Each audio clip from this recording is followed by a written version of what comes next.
Junior student exam finally कल के date में होने वाला है। आप में से बहुत से लोगों ने बहुत वक्त से बहुत सारी मेहनत की है, बड़ी सारी अनसर्टेनिटीज से गुजरे हैं। कभी कोर्ट केस के चक्कर में, कभी बाकी इश्यूज की वजह से, कभी एग्जाम डिले होने की वजह से बहुत सारी डिस्टर्बेंस इसमें रही है।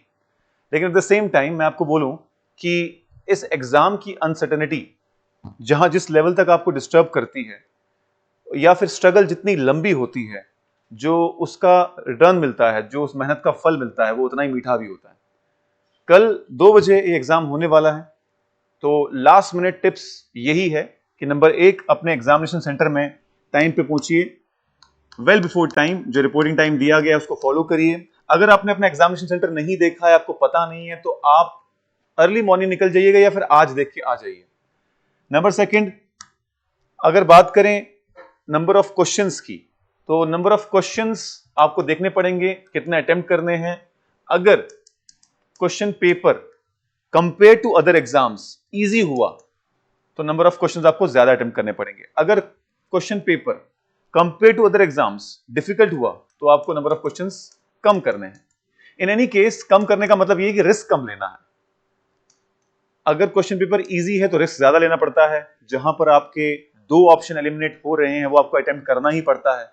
और अगर क्वेश्चन पेपर डिफिकल्ट है तो नेगेटिव मार्किंग को आपको अवॉइड करना है। इसको थोड़ा मैं और एक्सप्लेन करता हूं।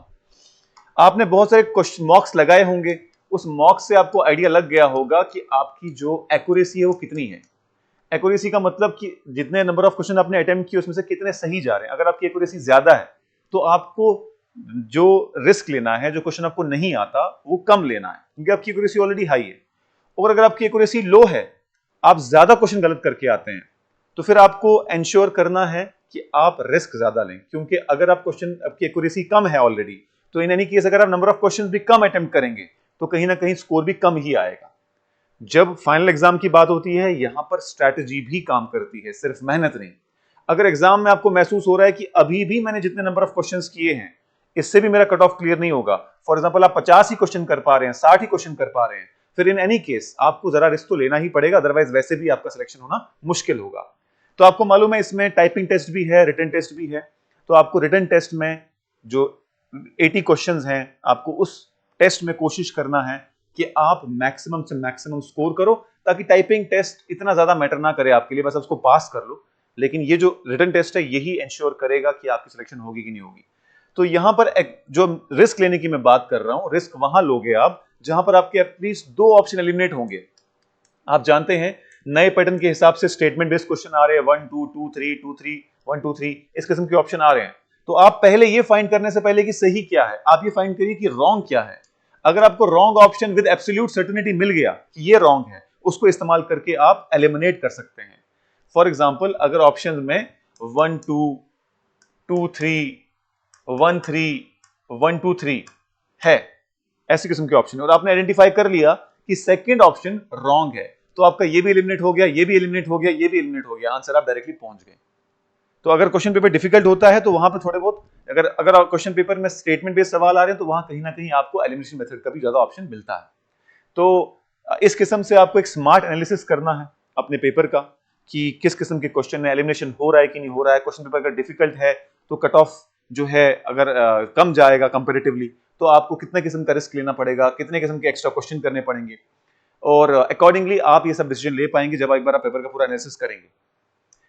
मैं जानता हूं ये सब करना डिफिकल्ट है, लेकिन उन लोगों के लिए कम से कम आसान हो गया होगा जिन्होंने बहुत सारे मॉक्स लगाए हैं, उनके लिए ही आसान होगा। जितना भी चीजें बता रहा हूं ये ट्रिक उन्हीं के लिए काम करेगी जिन लोगों ने बहुत सारे मॉक लगाए हुए हैं और उनको मालूम है अपना कि वो कहां गलती जनरली करते हैं, कहां गलती नहीं करते।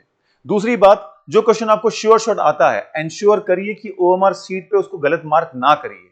जल्दबाजी में, एक्साइटमेंट में जैसे ही हमें पता चलता है कि हाँ ये क्वेश्चन हमारा सही है, तो जल्दबाजी में अगर हमने 1 का सी करना होता है तो हम 2 का सी कर देते हैं, या हम 60 का 2 करना 60 का सी करना होता है तो हम 70 का 61 का सी कर देते हैं।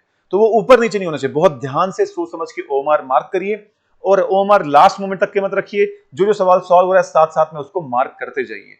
मेंटल अलर्टनेस रखिए, और क्योंकि आपका रिपोर्टिंग टाइम अर्ली है, अगर कुछ आपको घर से पैक वैक करके ले जाना है खाने के लिए वो भी ले जाइए, ताकि रास्ते में खा के पेट वेट खराब ना हो। पानी की अपनी बॉटल साथ में रखिए, हालांकि एग्जाम में भी होती है अवेलेबिलिटी, लेकिन अपना अपना इंतजाम रखे तो बेहतर है। जो गाइडलाइंस दी हैं जेकेएसएसबी ने उसको दो सोच समझ के पढ़ के जाइए, और इवेंचुअली उन सभी जो मुश्किलों का आपने सामना किया है वक्त के साथ साथ वो खत्म होने वाली हैं इंशाल्लाह। इस एग्जाम में मैं दुआ करता हूं कि जितने लोगों ने भी मेहनत की है उनको कामयाबी मिले। All the best to all of you.